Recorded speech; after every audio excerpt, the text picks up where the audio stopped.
हाँ जी, very good morning. Chapter number 11 में का एक इम्पॉर्टेंट एक्ट है, नॉट एयर टास्क में लिख लीजिए इसको, है ना। एंटी ब्राइबरी पढ़ रहे हैं अपन। एंटी ब्राइबरी में करप्शन वगैरह ये सब है। पहला एक्ट आता है प्रिवेंशन ऑफ करप्शन एक्ट। उसका अपग्रेडेड वर्जन कौन सा आएगा? लोकपाल एंड लोकायुक्त। इसका स्ट्रक्चर ढंग से समझना, क्योंकि वो ढंग से नहीं समझा तो आगे फिर वो पूरा कुछ भी समझ में नहीं आने वाला है, ठीक है। तो लोकपाल और लोकायुक्त एक्ट, यहाँ पे कितनी बॉडीज हैं? दो। लोकपाल बना है कौन से लेवल पे, और लोकायुक्त बना है कौन से लेवल पे? स्टेट लेवल पे। तो ऐसे समझो कि नेशनल लेवल बोले तो यूनियन मिनिस्टर्स जो होंगे उनके अगेंस्ट जो करप्शन ब्राइबरी की कंप्लेंट होगी वो लोकपाल पे जाएगी, और जो ये सांसद विधायक वगैरह जो होते हैं, विधायक जो है विधानसभा के, जो स्टेट के मिनिस्टर्स है, उनकी शिकायत किस में जाएगी? लोकायुक्त में जाएगी। पहला यूनियन मिनिस्टर्स की लोकपाल में, और स्टेट मिनिस्टर्स की लोकायुक्त में। Their main purpose is to investigate complaints of corruption against high ranking official. Sir क्या होते हैं? Education minister, health minister, defence minister, ये सारे हाई रैंकिंग ऑफिशियल्स हैं, जिनको एक जैसे रोड एंड ट्रांसपोर्ट मिनिस्टर। आ रही बात समझ में? Including ministers, members of parliament and even former prime minister. In fact यहां पे आ गया members of parliament and even former के अलावा करंट प्राइम मिनिस्टर पे भी इन्वेस्टिगेशन हो सकती है, अगर आरोप लगता है कि इन्होंने क्या किया है? करप्शन किया है। की पॉइंट्स पढ़िएगा। Purpose of the act, the setup to set up bodies that will ensure and address corruption in the. अब देखो एक चीज बताता हूं, ये करना क्यों पड़ा और सरकार ने क्यों किया। सिंपल सी बात है, आज जो इकोनॉमी है वो ग्लोबल इकोनॉमी है, हर एक देश एक दूसरे से कंपेयर करता है।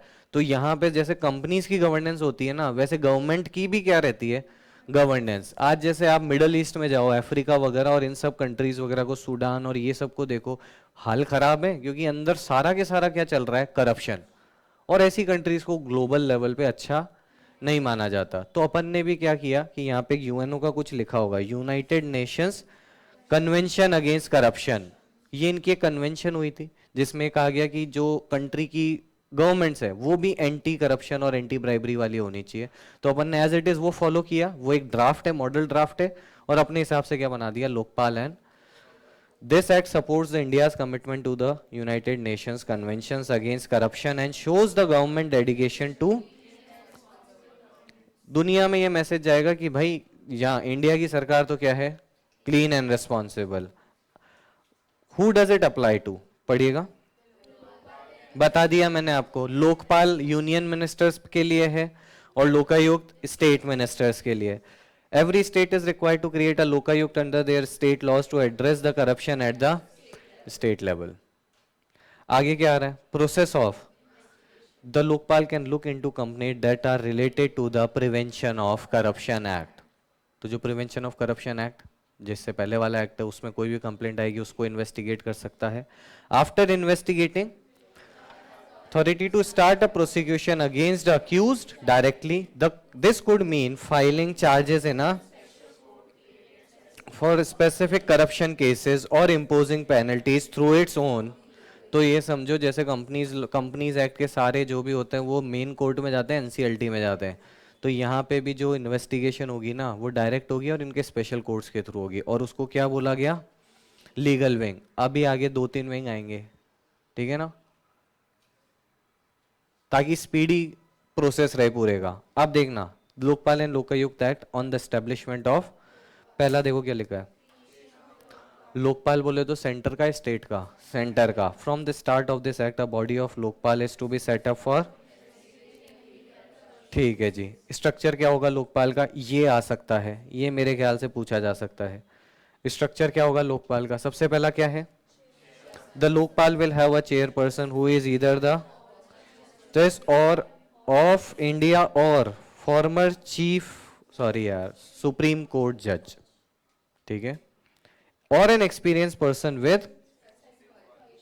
अब देखना मेंबर्स कितने। अच्छा क्या था? या तो फॉर्मर सीजेआई या कोई सुप्रीम कोर्ट का जज, ठीक है ना, और एक्सपीरियंस पर्सन होंगे विद स्पेसिफिक मेंबर्स। देखो क्या लिखा है, there can be up to 8 members in the Lokpal, half of whom must be the members को दो तरीके से बाइफरकेट करते हैं ट्रिब्यूनल में, एक जुडिशियल मेंबर, एक टेक्निकल मेंबर।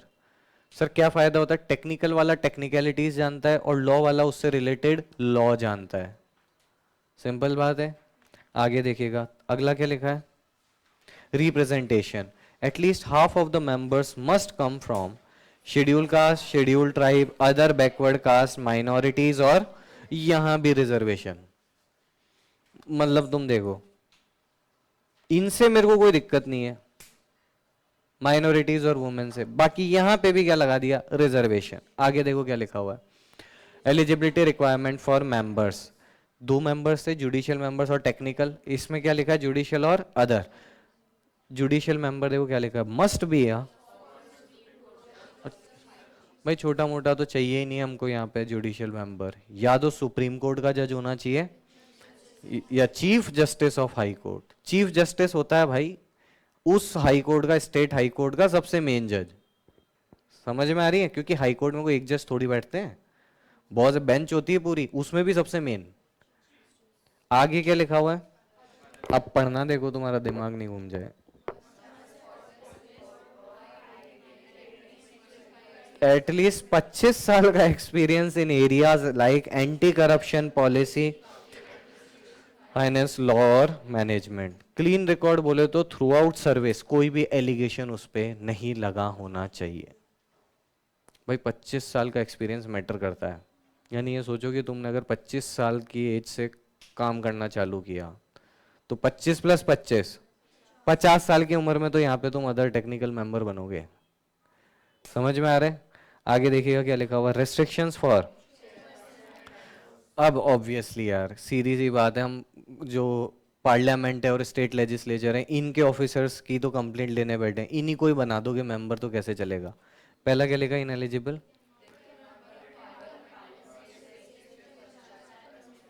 इन्हीं के अगेंस्ट तो रिसीव करनी थी कंप्लेंट और इन्हीं को मेंबर बना दोगे।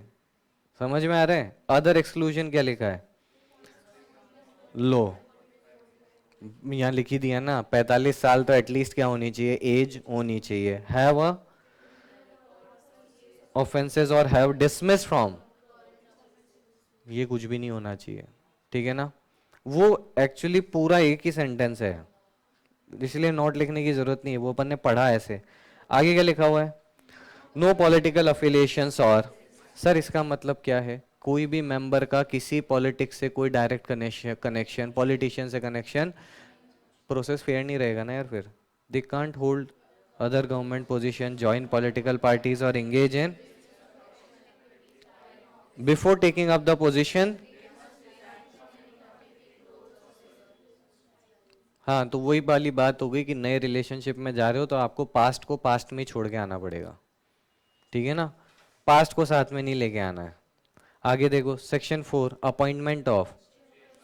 तो अपन ने ये देखा कि कितने मेंबर्स थे सर, चेयरपर्सन, मेंबर, मेंबर में जुडिशियल और अदर। जुडिशियल वाला या तो जज ऑफ सुप्रीम कोर्ट होगा या chief justice of high court होगा। अदर्स वाले में स्पॉटलेस रिकॉर्ड होना चाहिए, ऑनेस्टी, इंटीग्रिटी, 25 साल का एक्सपीरियंस। कौन कौन नहीं हो सकता, members of parliament, members of state legislature, Lokpal, panchayat, municipality, कोई भी बिजनेस कनेक्शन, पॉलिटिकल टाइज वगैरह ये सब। और नए रिलेशन से पहले एक्सेस को हाँ पास्ट में ही छोड़ के आना पड़ेगा। Appointment of chairperson and members, इनका अपॉइंटमेंट कैसे होगा, again who appoints the chairperson and the president. President कौन, इंडिया का president appoints the chairperson and members of the Lokpal based on the recommendation of. अब थोड़ा सा यहाँ ध्यान देना, प्रेसिडेंट का फाइनल कॉल है, लेकिन प्रेसिडेंट को जो बता रहे हैं कि ये लोग मेंबर्स और चेयरमैन बन सकते हैं, वो कौन सी कमेटी है? ठीक है ना? तो सिलेक्शन कमेटी बताएगी और फाइनल कौन करेगा, प्रेसिडेंट। सिलेक्शन कमेटी बोले तो कौन कौन है, prime minister, speaker of Lok Sabha, leader of opposition in the Lok Sabha और eminent jurist nominated by the. ये लोग ढूंढने जाएंगे, ये लोग ढूंढ के मेंबर्स और चेयरपर्सन बताएंगे, फाइनल कौन करेगा, प्रेसिडेंट। तो बोले तो प्रेसिडेंट फाइनल करेगा किसके रिकमेंडेशन पे, सर्च कमेटी। आप देखो क्या लिखा है, एक मिनट गलत बोल दिया ना मैंने, सिलेक्शन कमेटी। सिलेक्शन कमेटी बताएगी, और फिर उसके बाद अगली कमेटी क्या हो रही है? अच्छा, तो यहाँ चल रहा है लोकपाल, फिर उसके बाद सिलेक्शन कमेटी, फिर उसके बाद सर्च। सर्च बोले तो ग्राउंड पे जाएंगे, ढूंढेंगे, ठीक है ना। The selection committee forms a to help to identify suitable candidates for the search committee must have at least half of whom should belong to the वही reservation SC ST OBC and minorities and women. procedure क्या होगा देखो, the selection committee has the freedom to follow a transparent process and ठीक है, तो ऐसा चला president, selection committee, search committee, ठीक है ना। तो जो सिलेक्शन कमेटी है जरूरी नहीं है जो सर्च वालों ने बताया है वो ही करे, उनके अलावा भी कोई और कर सकती है। आगे क्या लिखा हुआ है? इंक्वायरी विंग क्या होता है? जब पहली बार कंप्लेंट आई कि भाई इसका करप्शन के अगेंस्ट पकड़ा गया ये, तो जो प्रिलिमिनरी इंक्वायरी करेगा उसे कौन सा विंग बोलते हैं? The Lokpal sets up an inquiry wing led by a director of inquiry to conduct investigation into corruption complaints against. अब आप एकदम से बोल दो रिश्वत लेते हुए पाया गया है, कुछ भी चल रहा है, तो इंक्वायरी विंग उसको देखेगी। प्रिलिमिनरी बोले तो सच में देखेगी कि ये केस सही है या, until the Lokpal establishes the, ये ट्रांजिशन प्रोविजन है कि मान लो इस एक्ट के बाद टाइम लगेगा ना यार, सारी चीजों को, सारे विंग सेटअप करने पड़ेंगे। मान लो इंक्वायरी विंग अभी तक सेटअप ही नहीं हुआ है, तो CG provides officer and staff to carry out. आई समझ में? आगे क्या लिखा हुआ है? Inquiry wings officers with rank no longer than under secretary have powers to do similar granted under section 27। वो आगे आएगा। और सेक्रेटरी वाली पोजीशन बहुत हाई पोजीशन होती है, ठीक है। जैसे कि आईएएस, आईएएस की सबसे टॉप जो रैंक होती है वो होती है secretary to the government of India. और secretary to the government of India, if I am not wrong, आपको 24 साल की उम्र में आईएएस बन जाना है, तब जाके आप है ना प्रमोशन लेते लेते लेते कहां तक पहुंचोगे? Secretary to the government of India. इतनी बड़ी पोस्ट होती है। 24 साल तक तो फ्री हो जाना है आपको, लाल बत्ती लेके मैं निकला, समझ आई? आगे देखो क्या लिखा है। पर फिर दूसरा कौन सा विंग है? Prosecution wing. The Lokpal also forms a prosecution wing direct. पहला था इंक्वायरी, इंक्वायरी विंग में क्या था? Basically preliminary inquiry. फिर लिखा था जब तक ये विंग नहीं बनेगा तब तक सीजी के ऑफिसर्स, सेम इसमें भी ये लिखा हुआ है। Role of the director of prosecution, the director is directed by the file cases in the legal wing ने जो बनाया था, ये स्पेशल विंग ने जो सॉरी सॉरी लीगल विंग ने जो बनाया था वो वाला कोर्ट है। Based on the investigation findings and overseas the prosecution process. Legal standing क्या है?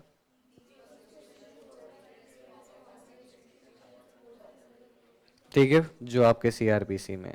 अब आगे आ रहा है section 14 of the Lokpal on the jurisdiction of the. अब पढ़िएगा स्कोप ऑफ लोकपाल ज्यूरिसडिक्शन। अब ऑब्वियसली हमने कहा था यूनियन मिनिस्टर्स की कंप्लेंट किस में जाएगी? लोकपाल। और स्टेट की Lokayukta. Investigate corruption against various high ranking officials and public servant including. The Lokpal can investigate current और Prime Minister. However, it cannot investigate the matters related to security, public order, atomic energy and space. याद रखना कभी भी case law पूछा जा सकता है। ये टॉपिक अभी तक लाइमलाइट में नहीं आया। तो बोले तो इंटरनेशनल रिलेशन से रिलेटेड कुछ चीजें, नेशनल सिक्योरिटी से रिलेटेड है, एटॉमिक एनर्जी, स्पेस, डिफेंस, इन पे कंप्लेंट नहीं जाएगी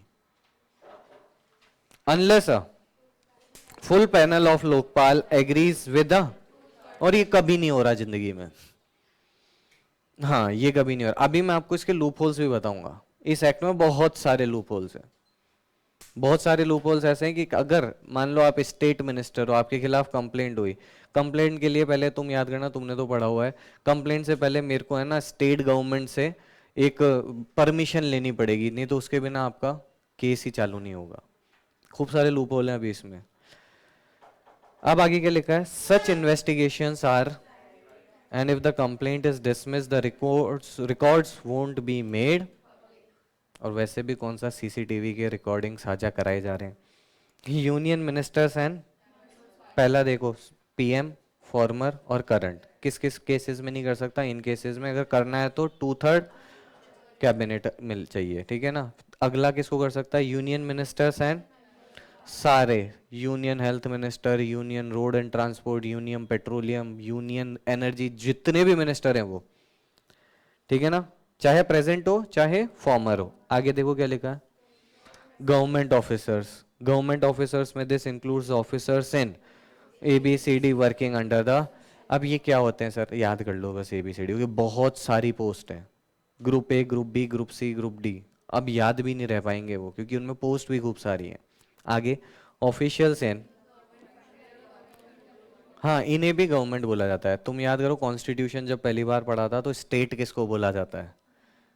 गवर्नमेंट फंडेड बॉडी को भी स्टेट बोला जाता है। तो कहने का मतलब the Lokpal has jurisdiction of over officials in any organisation manage by the, याद रखना जब लोकपाल लिखो तो गवर्नमेंट के आगे सेंट्रल लिख देना। इंडिविजुअल्स इन, सर वापिस सोसाइटीज तो होती हैं, सोसाइटीज अब अगर गवर्नमेंट की फंडिंग मिल रही है वो भी किससे? सेंट्रल गवर्नमेंट की फंडिंग मिल रही है तो भी हो सकता है। This includes the directors, managers, secretaries और ऑफिसर्स इन सोसाइटीज, एसोसिएशन और trust funded by the government. Done है। अब ये देखो, special condition for if any public official previously worked with the, पहले सीजी के अंडर काम कर रहा था but is currently working under state government, the Lokpal needs consent from the, आया समझ में? किससे? नहीं, बात यह है कि लोकपाल किसको देखता है? सेंट्रल वाले को देखता है। अब जब वो सेंटर में था तब उसने कोई कांड किया, लेकिन अभी स्टेट में, तो लोकपाल सीधे उठा के नहीं ले जा सकता, पहले उसको स्टेट गवर्नमेंट से क्या करनी पड़ेगी? परमिशन लेनी पड़ेगी, कंसेंट लेनी पड़ेगी। डन है। अब आ गया हो, देखो क्या लिखा हुआ है, exemptions and members of the Lokpal can not, बहुत ही जोरदार, members of parliament for anything they say और vote within the parliament और its committees as they are protected under the, एक पर्टिकुलर आर्टिकल है जिसके तहत ये लोग प्रोटेक्टेड होते हैं। तो ये जो कुछ भी करते हैं पार्लियामेंट वगैरह में उसके अगेंस्ट नहीं होगा पार्लियामेंट में। लेकिन आगे, the Lokpal can investigate other people not covered in the, अब प्रीवियस पॉइंट्स में कितने थे? पीएम था, फॉर्मर और करंट, उसके एक्सेप्शन थे, यूनियन मिनिस्टर्स थे प्रीवियस और करंट, ABCD गवर्नमेंट, फिर उसके बाद जो पहले गवर्नमेंट फंडेड ऑर्गेनाइजेशन, सोसाइटीज, पहले वो सीजी के लिए काम कर रहा था, अब एसजी के लिए। समझ में आया क्या बोल रहा है?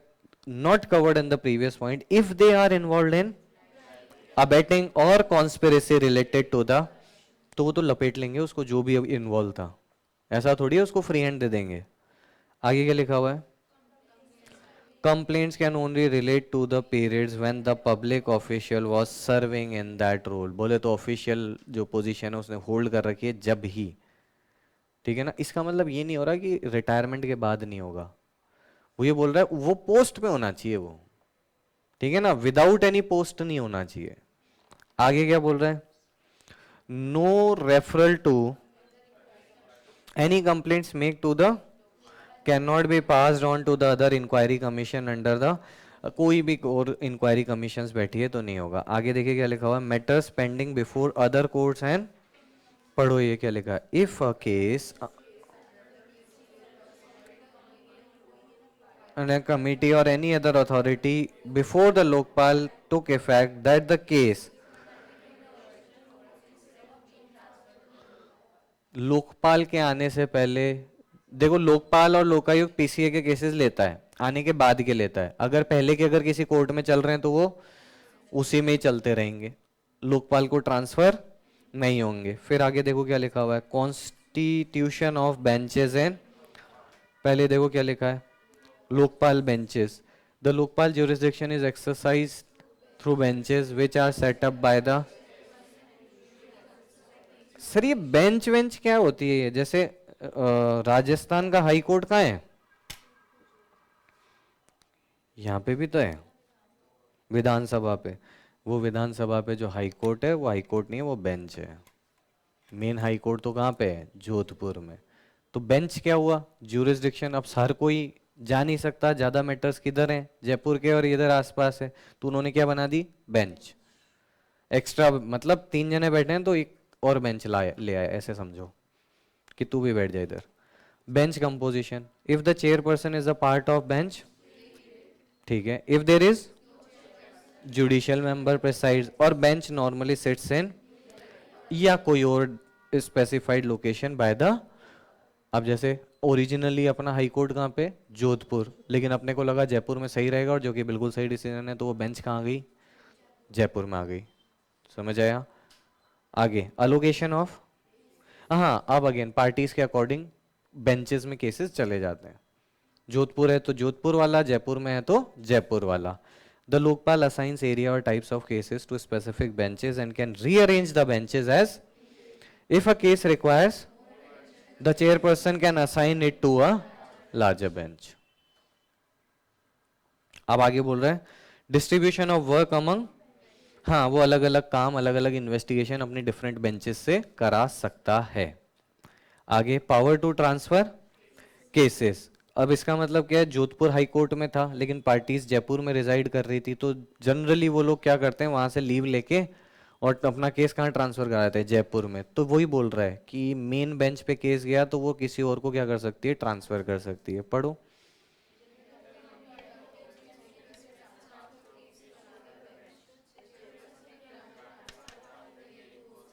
आ रही बात समझ में? आगे देखिएगा डिसीजन बाय। अब ये वाले वो प्रोविजन नहीं है जिन पे से क्वेश्चन बनते हैं, ये तो सिर्फ नॉलेज के लिए है, ठीक है ना? ये थोड़ी कोई क्वेश्चन बना देगा। वो बना दे तो बना दे फिर। मेरे हिसाब से तो नॉर्मल प्रोविजन है यार, कि बेंच हो सकती है, एक से ज़्यादा हो सकती है। मेन कहाँ बैठेगी? न्यू दिल्ली में बैठेगी सर, उसके अलावा कहाँ बैठेगी? जहाँ पे उसको लगेगा। समझ में आया? Decision by majority, if a members on a bench disagree, they record their differences and refer the matter to the chairperson either resolves it personally or assign other member to decide based on the majority opinion। ठीक है, आगे देखो क्या लिखा है। Important, ये important, ये क्योंकि स्टेप्स हैं, ये स्टेप्स हैं भैया, कि कैसे कंप्लेंट रिसीव करेंगे, प्रिलिमिनरी इंक्वायरी कैसे होगी, और इन्वेस्टिगेशन कैसे होगी। कुछ लिखवाया भी था क्या इसके साथ? नहीं नहीं, उसके अलावा कुछ लिखवाया था क्या? नहीं लिखवाया ना? ठीक है। हाँ तुम भी लिख लो, ये इंपॉर्टेंट है। Procedure for filing and handling complaint by Lokayukta. नहीं नहीं नहीं, लोकपाल। ये इंपॉर्टेंट है, सेक्शन 20।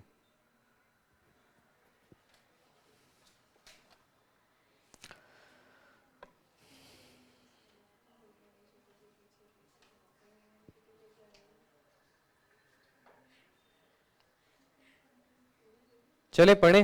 अब देखो सबसे पहला काम क्या लिखा है? Receiving the complaint. When the Lokpal receives a complaint and decide to act on it, it can order a preliminary inquiry by its inquiry wing or an agency to check if there is a। अब थोड़े से puzzle के pieces को match करो। ऊपर अपन ने अलग अलग विंग पढ़े थे, तो उसमें सबसे पहला वो था प्रिलिमिनरी इंक्वायरी करने वाला। तो जब भी लोकपाल के पास कोई कंप्लेंट आएगी तो सबसे पहले वो देखेगा कि इंक्वायरी विंग या कोई भी स्पेशल अथॉरिटीज उसको असेस कराओ कि सही में ऐसा कुछ है। If valid case is found, the Lokpal can order a full investigation into the case। अब लग रहा है कि भैया घपला तो हुआ है, तो वो क्या कर देगा? इन्वेस्टिगेशन चालू कर देगा। Referrals to central vigilance commission. अच्छा, ये कहीं और भी आया था इस चैप्टर में, सेंट्रल विजिलेंस कमीशन। बोलो भाई, तुम तो बोलो, और तुम्हें तुम्हें तो ज्यादा जरूरी है। कल ही पढ़ा था, हाँ कौन सा एक्ट था, कौन सा एक्ट था? सीवीसी पढ़ा है अपन ने। ये होता है थ्योरी बार बार रिवाइज ना करने का नतीजा। Whistle blower protection act. Whistle blower protection act में कंप्लेंट रिसीव करने की जिम्मेदारी दी किसको थी? सेंट्रल विजिलेंस कमिश्नर को। भाई थ्योरी इतनी आसानी से दिमाग में रिटेन नहीं रहती है। रोज पढ़ते हैं ना तो ऐसा लगता है हाँ हाँ सब आ रहा है सब आ रहा है, एग्जाम में सब पता पड़ जाता है फिर। अब आगे देखो क्या लिखा है, complaints against group A and group B public servants are investigated by the which reports to the, अब लेकिन दो नीचे वाले रैंक वाले, complaint against group C and are handled under the CVCs. C और डी के लिए सीवीसी का खुद का प्रोसीजर लगेगा और ए और बी के लिए लोकपाल वाला लगेगा, और उसको रिपोर्ट भी किसको करना पड़ेगा? लोकपाल को। आ रही बात समझ में? आगे देखो क्या लिखा है, सीकिंग एक्सप्लेनेशन बोले तो reasonable opportunity of being heard before ordering N investigation. The Lokpal may ask the accused public servant to explain their side except in cases where like search and seizure is necessary. Done है? आगे देखिएगा क्या लिखा हुआ है, inquiry process. During the preliminary inquiry, the inquiry wing collects the evidence and feedback from the accused public servant and their aiming to complete the process with a possible extension of another 90 days if, तो जो preliminary inquiry का time है वो कितना है? 90 days. Extend कितना हो जाएगा? Another 90 days. आया समझ में? पहले कंप्लेंट रिसीव हुई, रिसीव होने के बाद लोकपाल प्रिलिमिनरी इंक्वायरी बैठाएगा, देखेगा कि भाई एक्चुअली कोई केस वैलिड है। वो इंक्वायरी विंग के थ्रू भी हो सकता है और स्पेशल एजेंसी के थ्रू भी हो सकता है। अब मैं आपको बताता हूँ एजेंसी और ये सारा टर्म क्यों आता है। यहाँ पे क्या होता है, जैसे कोई एक केस है जो एक्चुअली जाना चाहिए किसी सीबीआई वगैरह के अंदर या कोई एक इन्वेस्टिगेशन के अंदर, लेकिन उसके ऊपर पुलिस काम कर चुकी है, तो उसको समझती ज्यादा कौन है? पुलिस। सीबीआई को बिठाओगे वो पूरा केस समझने में हो सकता है महीना भर लगा दे, तो अगेन उस केस में सीबीआई के पास नहीं आता है, उसको क्या कर देते हैं हम? पुलिस को हैंड ओवर करते हैं, क्योंकि जो जैसा ज्यादा जानता है। जैसे एजेंसी में लिखा है ना, लाइक द दिल्ली, अगर पुलिस बहुत सालों से ट्रेस कर रही है, महीनों से ट्रेस कर रही है, तो ज्यादा ग्राउंड वर्क किसके पास है? तो फिर अपन ये नहीं बोलेंगे यार तू छोड़, तूने जितना किया थैंक यू, हाँ नया आएगा कोई, ऐसे थोड़ी होगा। आया समझ में? अच्छा, सेंट्रल विजिलेंस कमीशन ए और बी लोकपाल के तरीके से रिपोर्ट भी होगा लोकपाल को, बी और सॉरी सी और डी सीबीसी का own procedures. Explanation reasonable opportunity of being heard 90 दिन प्लस 90 दिन। अब आगे देखो क्या लिखा है, after reviewing the inquiry report a 3-member bench of the Lokpal decides whether to proceed with the to start disciplinary action. होता है कि यार ठीक है कुछ करप्शन किया, फाइन वाइन लगाओ, पेनल्टी वगैरह लगाओ, हो गया फ्री। लेकिन कुछ बहुत बड़ा कर दोगे कांड तो क्या हो जाएगा? और फिर आगे क्या लिखा हुआ है, to close the case if there is no substantial evidence. Done. आगे देखो क्या लिखा हुआ है, investigation the Lokpal moves forward with an, अच्छा ये वो हो गया, उसने ऑप्शन कौन सा चूज किया? ए। बी और सी में तो डिसिप्लिनरी एक्शन है यार, डिसिप्लिनरी एक्शन में फाइन पेनल्टी वगैरह लगा देंगे, सस्पेंड कर देंगे, ये सब कर देंगे। If the Lokpal moves forward with an investigation it instructs the agency to complete with an 90 + 90 + 6 months। लेकिन वो 6 months जब है जब फुल इन्वेस्टिगेशन ऑर्डर हो गई है। Extension can be granted but only in month increments with documented reasons, क्योंकि घोटाला कितना भी बड़ा हो सकता है। समझ में आया? ऐसा ही मैं सेम टू सेम है ना एयर इंडिया का देख रहा था, एक यूट्यूब पे वीडियो था एयर इंडिया के करप्शन के बारे में। भाई मतलब बहुत ही तगड़ा सीन था। एयर इंडिया जब तक प्राइवेट था तब तक प्रॉफिटेबल था। जैसे ही गवर्नमेंट ने उसको 2006-7 या 7-8 के अराउंड उसको सॉरी हाँ पब्लिक एयरलाइंस बनाई, उसको बोला कि नेशनल कैरियर बनेगा अपना, यानी now the company will be funded through the government. तो जैसे ही उसको पब्लिक कंपनी बनाई, पब्लिक सेक्टर कंपनी बनाई, उसके बाद से एयर इंडिया कभी तक प्रॉफिट में नहीं आया। रीजन बीइंग करप्शन, और करप्शन इतना खतरनाक कि तुम सोच नहीं सकते, मतलब लिटरली दिमाग तुम्हारा खराब हो जाएगा कि अपने पैसों का कैसा करप्शन है लिटरली। कि जो उस समय एविएशन मिनिस्टर था प्रफुल्ल गर्ग, उसकी बेटी को अर्जेंटली कहीं जाना था तो फ्लाइट कैंसिल हो जाती थी। कि मान लो जयपुर से गोवा मेरे को जाना है और जयपुर से गोवा एक फुल फ्लाइट जा रही है, वो कैंसिल हो जाती थी और उसमें मैं अकेला बैठ के जाता था। समझ रहे हो? ये तो चलो छोटी मोटी चीज है, कुछ ज्यादा नुकसान नहीं हुआ, फ्यूल ही तो लगा, उनको दूसरे उसमें कर दिया।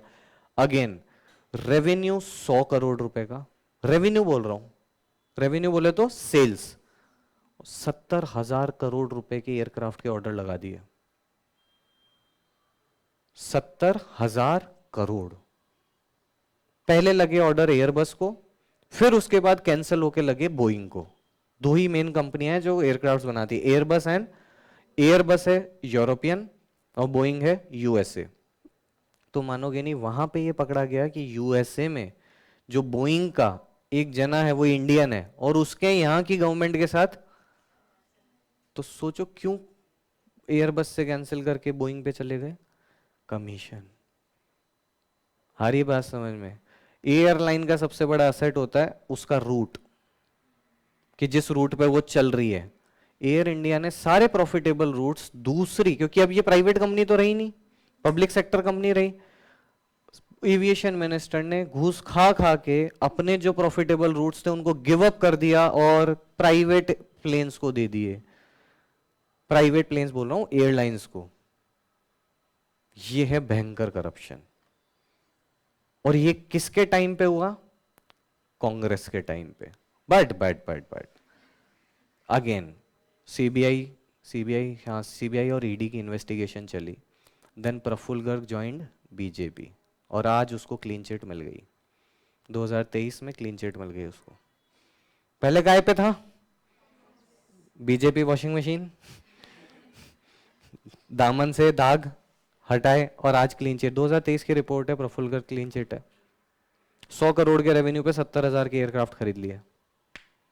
मतलब कहीं से भी एक सिंगल एयरक्राफ्ट नहीं अफोर्ड कर सकता था एयर इंडिया, और 70,000 करोड़ के 110 या 120 बोइंग खरीदे इन्होंने। ये है करप्शन। ठीक है, तो ऐसे होती है इन्वेस्टिगेशन। और फिर अगेन मैं क्या बोल रहा हूँ, लूप होल्स हैं, अभी मैं बताऊंगा आपको। आगे देखो क्या लिखा है, इन्वेस्टिगेशन टाइमलाइन हो गया, filing reports after completing an investigation the agency sends the reports to the Lokpal and, ये स्पेशल कोर्ट्स हैं जो इसी के अंदर सेटअप हुए हैं, ठीक है ना। लोकपाल का रिव्यू, सर अभी तो था रिव्यू, नहीं अभी वो प्रिलिमिनरी रिपोर्ट का था। वो 3 जने डिसाइड कर रहे थे केस चलाएं, फाइन वाइन लगा दे, डिसिप्लिनरी एक्शन ले लें या रफा दफा कर दें, ठीक है ना। Lokpal review, a 3-member bench of the Lokpal reviews the investigation report and can rise filing a chargesheet और क्लोज द रिपोर्ट। चार्जशीट जानते हो ना क्या होता है, ड्राफ्टिंग में भी है अपने।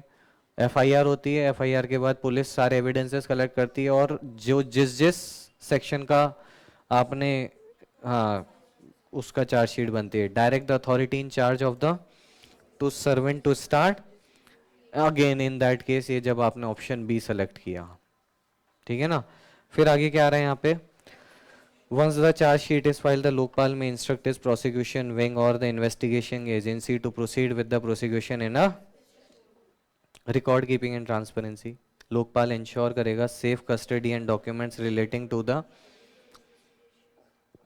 Lokpal website display the status of the complaints to keep the public, सब ट्रांसपेरेंट रहेगा, ठीक है ना। Conduct of the procedures for conducting inquiries and investigation including provisions relating relevant document to the public servant under investigation are governed by, तो जो investigation का conduct है, code है जो, वो कौन डिसाइड कर रहा है? Lokpal. Section 21 right to a, if during the an inquiry the Lokpal finds is necessary to examine the conduct of someone other than the accused, or if it appears that the inquiry could harm the another person reputation, that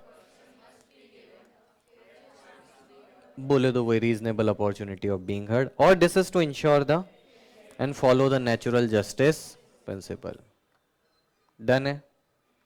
Requesting information from the Lokpal or the investigating agency can require any public servant or other person to provide, वो तो वही बात है यार, अब किसी एक department में घपला पकड़ा जाएगा तो हर जने से इंक्वायरी होगी और हर जने को बोलेंगे कि आप ये वाले रिकॉर्ड्स दो, आप ये वाले रिकॉर्ड्स दो. This helps Lokpal sir evidence to proceed with the case. ठीक है ना. Power to sanction, sorry, power to grant sanction for prosecution. Sanction का मतलब होता है परमिशन. सैंक्शन का मतलब क्या है?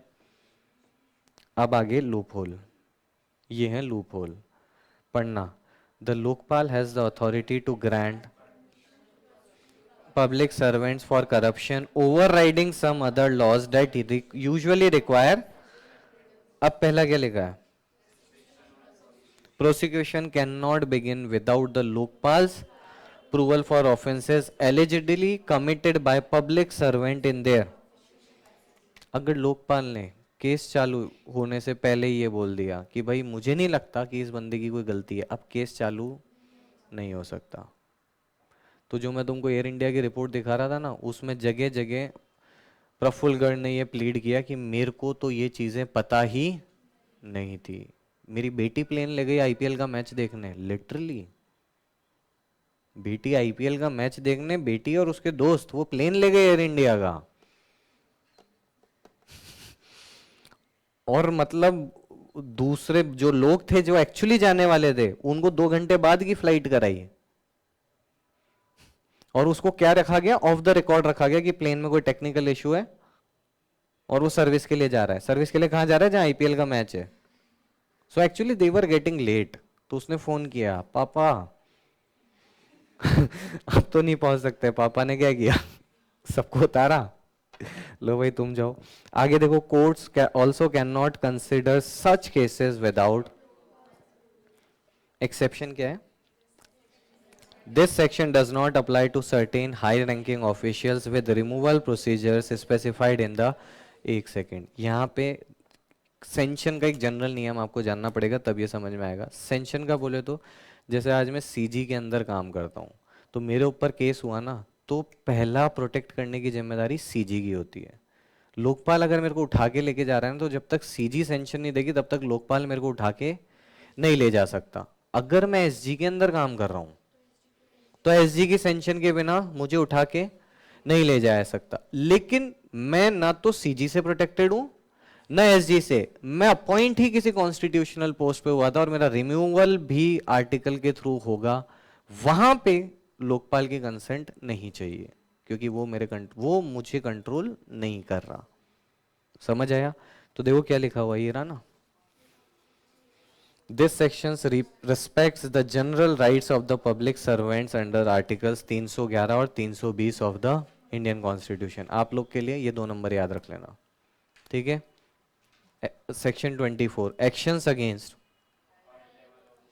high level officials. If the Lokpal investigation finds evidence of corruption under PCA by the ministers or member of parliament, in case it can court or sends its reports and findings to the competent authority for. 25 वाला section supervisory power of the Lokpal. ठीक है, ये direct question बन सकता है, DQ लगा लो. ठीक है. अब देखो, सुपरवाइजरी बोले तो Lokpal has authority over the Delhi special police establishment and can guide investigation it assign to them. अच्छा, ये पता होना चाहिए कि सारी स्टेट की पुलिस चीफ मिनिस्टर के अंदर आती है. अपने राजस्थान पुलिस राजस्थान के सीएम के अंडर आती है, लेकिन दिल्ली की पुलिस दिल्ली के सीएम के अंडर नहीं आती. इसीलिए तो केजरीवाल के चाटे पड़ जाते हैं. इसीलिए केजरीवाल को, मतलब पहली बार इतिहास में ऐसा हुआ है कि सिटिंग सीएम को आपने उठा के किस में डाल दिया? जेल में. तो ये आपको समझना पड़ेगा. वो किसके अंदर आती है पुलिस? सेंटर के अंदर. तो भाई सेंटर के अंदर आती है तो लोकपाल भी किसका है? सेंटर का. तो ये बेसिकली ये बोलना चाह रहा है कि दिल्ली पुलिस को ये डायरेक्ट ऑर्डर दे सकते हैं. अगला, वो ऊपर वाला, दिल्ली स्पेशल पुलिस एस्टेब्लिशमेंट और other agency to conclude a cases है ना. हाँ, लेकिन वो जो प्रोसीजर होगा वो खुद का होगा. तो आगे ब्रैकेट में लिख लो, प्रोसीजर इनका खुद का होगा. ठीक है. तीसरा वाला अपन पढ़ चुके हैं, सीवीसी, सेंट्रल विजिलेंस कमिश्नर, इसमें ए बी सी डी था, रैंक ए रैंक बी वो लोकपाल के प्रोसीजर के तहत चलेगा और rank C and D CVC के खुद के प्रोसीजर्स के तहत चलेगा। ठीक है, आगे क्या लिखा हुआ है, DSP Delhi special police establishment, officers investigating Lokpal assigned cases can not be transferred without Lokpal consent. Very important, very important, क्योंकि सिंघम देखी होगी तुम लोग ने या और कोई पुलिस वाली पिक्चर देखी होगी, उसमें अल्टीमेटली क्या होता है, जब पुलिस वाला ज्यादा मिनिस्टर की उंगली करता है तो मिनिस्टर क्या कर देता है, अगर पुलिस वाला लोकपाल के काम कर रहा है तो बिना लोकपाल की परमिशन के उसका ट्रांसफर नहीं हो सकता। ये मैं बोल रहा हूँ, ये डायरेक्ट क्वेश्चन है, सुपरवाइजरी पावर। आगे, the DSP can hire independent advocates non government for the Lokpal cases if the Lokpal, अगर उनको लग रहा है कि कोई बाहर से एक्सपर्ट बुलाना चाहिए तो बुला सकते हैं। तो सुपरवाइजरी पावर में अपन ने क्या पढ़ा, दिल्ली की पुलिस को ऑर्डर दे सकते हैं काम करने के लिए, लेकिन वो प्रोसीजर उनका खुद का रहेगा। सेंट्रल विजिलेंस कमीशन में लिखा था ABCD, AB पे लोकपाल का चलेगा, CD पे CVC का खुद का चलेगा। आगे कोई भी अगर पुलिसकर्मी अगर लोकपाल के डायरेक्शन पे काम कर रहा है तो उसका ट्रांसफर लोकपाल के परमिशन के बिना नहीं होगा। और the DSP can hire independent advocates अगर उनको जरूरत लगती है तो। आगे क्या आ रहा है, लोकपाल सर्च एंड सीजर के ऑर्डर दे सकता है। सर कब तक सीज रहेंगे, जब तक लोकपाल को इंपॉर्टेंट लगता है तब तक। If the Lokpal suspects that any documents relevant to an investigations are hidden, authorize a search and seizure. The Lokpal can retain these documents as evidence for as long as necessary to complete the, और जब एक बार investigation complete हो जाएगी तो वापस से उसको लौटा देंगे। लोकपाल सिविल कोर्ट पावर, डेपिस, डिस्कवरी, अटेंडेंस, प्रोडक्शन। डेपिस जानते हो नहीं जानते तुम लोग, ये लेबर लॉ में, हाँ यार मैं पढ़ाया तो था तुमको, असाइनमेंट ऑफ पावर्स बोलते हैं इनको। जब तक ट्रिब्यूनल्स के पावर ये बेसिक पावर्स नहीं होंगे काम कैसे करेंगे। डेपिस क्या था, discovery of any document, attendance किसी भी जने का, पी से प्रोडक्शन ऑफ डॉक्यूमेंट, आई से इन्वेस्टिगेशन और एस से समनिंग। तो ये सारा है, ठीक है ना। Section 28, using services of Lokpal Lokayukta, centre और स्टेट, कोई भी अगर किसी भी डिपार्टमेंट से रिलेटेड अगर केस आता है तो किसी को भी वो बोल के इन्वेस्टिगेशन में हेल्प मांग सकता है, सिंपल ये बोल रहा है। The Lokpal can enlist officers from for preliminary inquiry और Lokpal office, these officers can request document and access. ठीक है, क्या हुआ,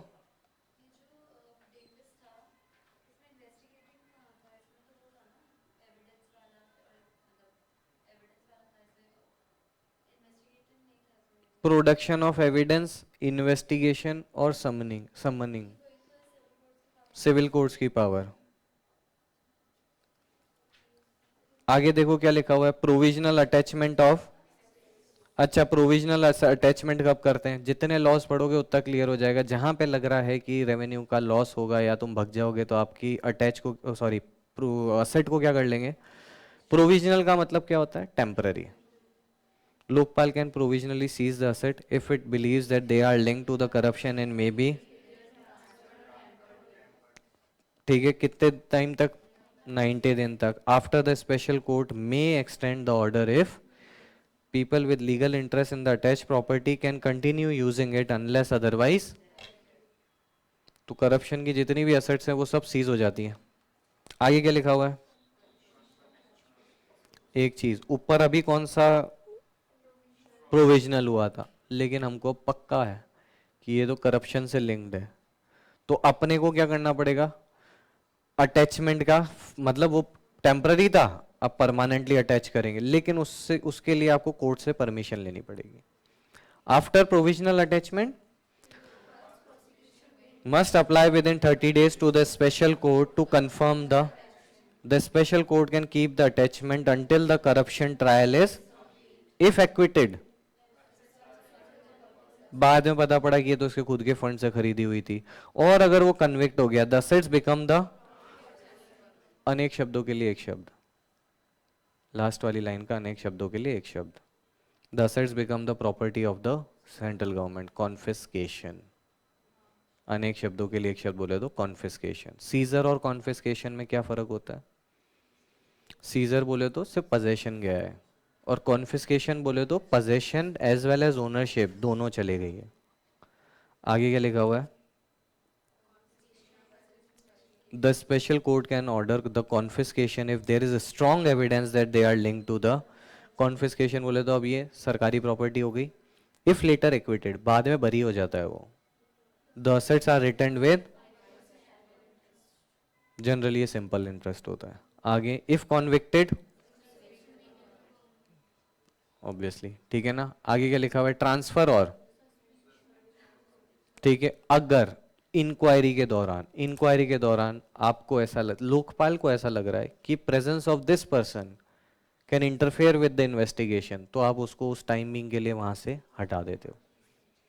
if the Lokpal suspects that the public servants presence at their post could harm the inquiry, it can recommend their और suspension to the CG. The CG is generally expected to follow the, except in case where documented administrative reason। आगे क्या लिखा हुआ है?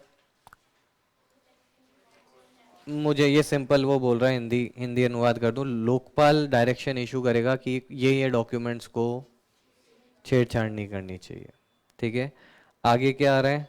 Power to, the Lokpal can delegate administrative और financial power to its members, officers और employees subject to the delegation. वही है जैसे डेपेज इज अ डेलीगेशन, कि मेन कोर्ट ने, अब सिविल कोर्ट ने पावर ट्रिब्यूनल को दे दी, ठीक है। आगे star mark important, section 37 important. Important लगाया सेक्शन 37। ये अगेन एक तो वो 20 वाला था if I am not wrong, एक था सुपरवाइजरी पावर्स, वो इंपॉर्टेंट था। तीसरा ये इंपॉर्टेंट है, रिमूवल एंड सस्पेंशन ऑफ। ये लो, जो रक्षक हैं वही क्या बन गए? भक्षक। समझ रहे क्या तुम? अंदर कोई ना कोई, क्या कौन सा गेम आया था वो जिसमें अपने को एक वो ढूंढना होता, इम्पोस्टर। हाँ, मंगस। इम्पोस्टर घुस गया अब अंदर। अब क्या करेंगे? Complaints against Lokpal members, the Lokpal itself can not investigate the complaints against it's chairperson और, ऑब्वियसली। आगे आपको ही दे दें कि लो खुद की कॉपी खुद ही चेक कर लो। रिमूवल प्रोसेस, द चेयरपर्सन और a member can be removed by the, plus president का तो साइन चाहिए ही चाहिए, लेकिन अकेला प्रेसिडेंट भी नहीं कर सकता। On the grounds of misconduct if at least sign a petition and the Supreme Court agrees with the removal after an inquiry। तो 3 जने चाहिए हटाने के लिए, प्रेसिडेंट, 100 मेंबर्स की साइन की हुई पिटीशन प्लस सुप्रीम कोर्ट का ऑर्डर, ठीक है ना। तो ऊपर लिख लो 3 चीजें जो चाहिए अपने को।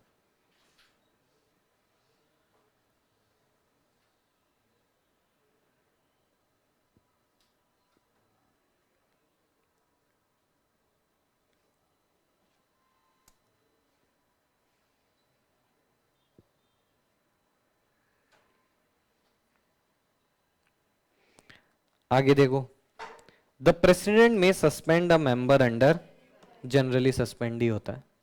Immediate removal is possible if the members become take on paid employment outside the Lokpal. अच्छा, शुरू शुरू में लिखा हुआ था कोई बिजनेस जॉब वगैरह ये सब नहीं करेगा, और इज अनफिट ड्यू टू, पागल हो गया तो निकाल दो।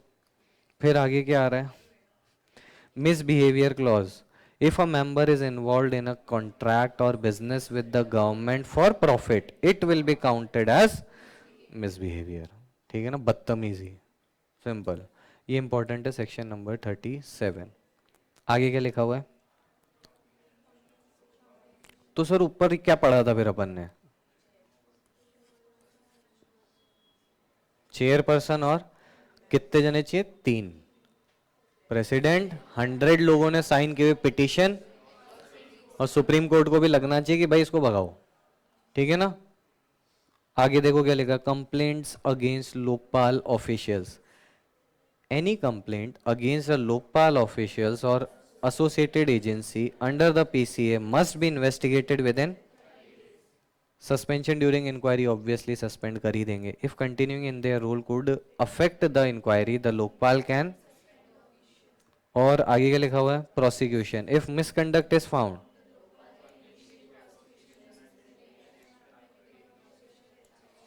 आई बात समझ में? वो फैमिली मैन देखा क्या तुमने? हाँ, 3 वाला नहीं देखा? मैं तो टुकड़ों टुकड़ों में देखा है. उसमें क्या होता है नहीं देखने मतलब मैं ऐसा नहीं हूँ कि मैं कहीं वो क्या कहते हैं उसको स्पॉइलर दे दूँ. इतना बड़ा भाई कोई स्पॉइलर नहीं है. होता क्या है कि वो श्रीकांत उसका मेन कैरेक्टर है, मनोज वाजपेयी, वो और उसके सारे जो काई में काम करते हैं एनआईए में, एनआईए के सारे मेंबर जा रहे होते हैं. इन पे एक टेररिस्ट का अटैक होता है और उसमें सिर्फ एक ही जना बचता है ऑब्वियसली, श्रीकांत. तो उसको इन्वेस्टिगेशन पे डाल देते हैं कि भाई तू ही अकेला बचा, कहीं तू नहीं तो कुछ नहीं किया था. तो अगेन तो जब उसको वहां पे जब उसके ऊपर इंक्वायरी बैठी तो उसको क्या वहीं ऑफिस बुला रहे होंगे या हटा दिया होगा?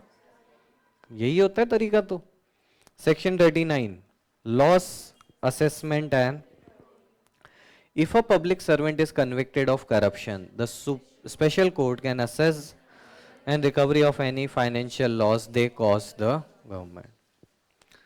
Conspiracy cases, if others are found to have been benefited from corruption decision, order them to pay back to the government. फायदा अगर कराया किसी का तो वही है. ठीक है ना? आगे क्या लिखा हुआ है? 1 साल की जेल और 1 लाख रुपए का फाइन. 1 साल की जेल और 1 लाख रुपए का. Only special courts can try the cases of and only if the accused or an officer files the complaints. Compensation, those filing false complaint may have to compensate the सारा खर्चा पानी देना पड़ेगा. गुड फेथ एग्जेम्पशन, आगे क्या लिखा हुआ है? आप तो गुड फेथ में ही कर रहे थे, आपको लगा करप्शन चल रहा है लेकिन एक्चुअली वहाँ कोई करप्शन नहीं चल रहा था, तो आपको क्या कर दिया जाएगा? एग्जेम्प्ट. सिंपल 4 चीज़ें. 1 साल की जेल, 1 लाख रुपए, उसके बाद 2 स्पेशल कोर्ट ही करेगा और फिर उसके बाद कंपनसेशन देना पड़ेगा. और अगर आपने गलती से फेक कंप्लेंट लगा दिया लेकिन गुड फेथ में थी, ठीक है, false complaint by if a group or trust files a complaint, those responsible can be punished unless they can prove. समझ में आया? Liability of officer, if group leaders are found to have been consented to or neglected their duty regarding the, they can also be held accountable. आगे क्या रहा? Reporting bye again हाँ, Lokpal must submit sets. सारा work होएगा इसमें, सारी की सारी चीज़ें, कितनी कंप्लेंट्स आई, कितनी एक्सेप्ट करी, कितनी रिजेक्ट करी और कितनों पे काम चल रहा है. Detailing its work, any cases where its advice was along with the reasons for non acceptance. This report is presented to the parliament. Lokpal as the Lokpal Act as the final appellate authority for public service delivery and grievance redressal cases that involve opportunity of being heard. बोले तो अगर special court ने कोई भी order गलत दे दिया तो appeal किसको करोगे? लोकपाल को. 50-51 prosecutions and actions taken in public servant में देखो क्या लिखा? No legal action can be taken against a public servant for actions done in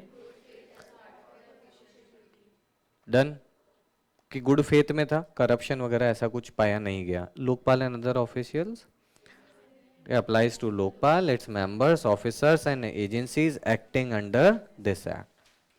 Lokpal members says, वो तो ये बोल रहा है कि उनको क्या कंसिडर करा है? Public servant.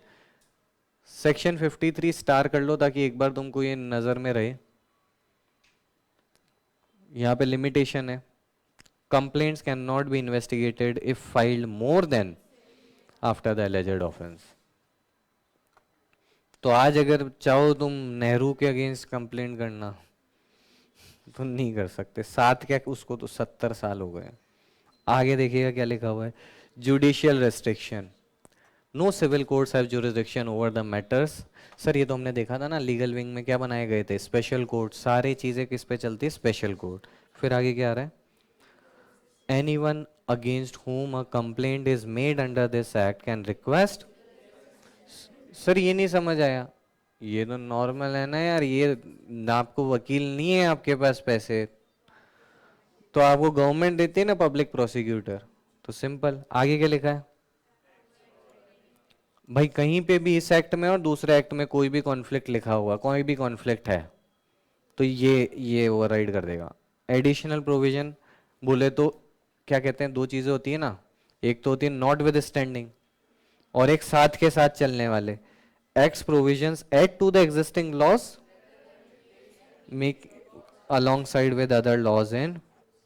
आगे क्या आ रहा है, अमेंडमेंट भी हो सकते हैं। फिर आगे आ रहा है power to the CG can make rules to implement this act. जैसे किस किस चीज के, कंप्लेंट किस फॉर्मेट में जाएगी, सर्च कमेटी के क्या टर्म्स रहेंगे, अपॉइंटमेंट प्रोसेस क्या रहेगा, how attachment assets, how sorry attachments are, पहला तो था प्रोविजनल अटैचमेंट, फिर 30 दिन के अंदर फाइनल अटैचमेंट, और उसमें अगर पकड़ा गया कि करप्शन से है तो confiscation.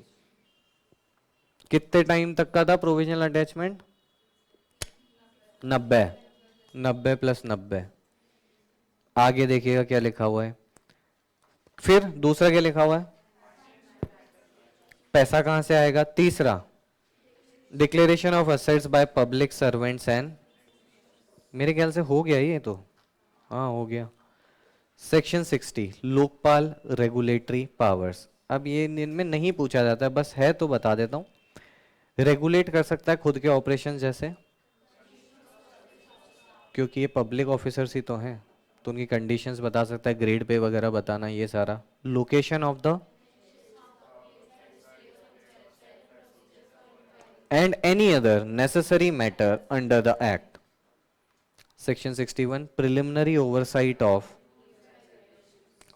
all rules and regulation made under this act must be presented to parliament for at least, parliament can suggest the and decide that the rules and regulations should not take effect without, कहने का मतलब कोई भी change करोगे ना तो वो draft file बना के 30 दिन तक कहां पे रहेगी वो, पार्लियामेंट। किसके लिए रहती है, सजेशंस के लिए। सजेशंस आए वेल एंड गुड है, नहीं आए तो भी बढ़िया। आगे देखो, पावर्स टू एड्रेस, इंप्लीमेंटेशन में कोई भी डिफिकल्टी आ रही है तो किसके पास पावर है, सीजी के पास, वो रिक्वायर्ड अमेंडमेंट्स कर सकती है। और आगे क्या लिखा हुआ है, section 63 establishment of states must establish their own lokayuk bodies to handle corruption within the state if not already in place।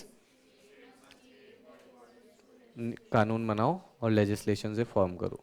तो सर हमने तो सिर्फ इस पे लोकपाल ही पढ़ा, एग्जाम का है सेंट्रल का, को राजस्थान का एग्जाम देने जा रहे हो क्या, आरबीएससी का है, आ रही है समझ में, इसलिए नहीं पढ़ा। और सारे स्टेट्स के अलग होंगे, तो अपन तो लोकपाल ही तो पढ़ सकते हैं। मुश्किल था क्या ये, सिंपल था ये तो। एक बार एक काम करते हैं, अगर जो इनके सजेस्टेड है एक बार देख लेते हैं कि अपने से हो भी पा रहा है, अपने बन भी पा रहा है, नहीं बन पा रहा,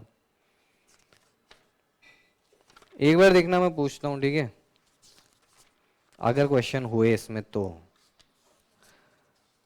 right a short note on Lokpal and their enlisted powers. Powers, enlisted powers. पहले तो लोकपाल को बता दोगे, लोकपाल क्यों बना था, इन्वेस्टिगेट और करप्शन किसके against, high ranking, certain high ranking official persons, union ministers, farmer and current prime ministers, ये बना था। फिर दूसरा क्या पूछा था, देयर एनलिस्टेड पावर्स, क्या पावर्स है, सुपरवाइजरी पावर जो इंपॉर्टेंट मार्क कराया था, दिल्ली स्पेशल पुलिस उनके उसमें है। दूसरी पावर है सर्च और सीजर। तीसरी पावर है अटैचमेंट कॉन्फिस्केशन वाली, और powers of the civil court. आ रही है क्या बात समझ में, बहुत सारी पावर्स है ना। अच्छा और भी लिखी हुई है छोटी छोटी, ट्रांसफर और suspension of any public servant, अगर ये लग रहा है कि ये इन्वेस्टिगेशन में रुकावट डाल सकता है। अगला है पावर टू डेलीगेट, किसी भी गवर्नमेंट ऑफिस को क्या कर सकता है, वो डेलीगेट कर सकता है। Discuss in brief the composition of Lokpal. Composition पहला क्या है, चेयरपर्सन, फिर उसके बाद मेंबर्स कितने, 8, 50% वही रिजर्वेशन वाले, ठीक है।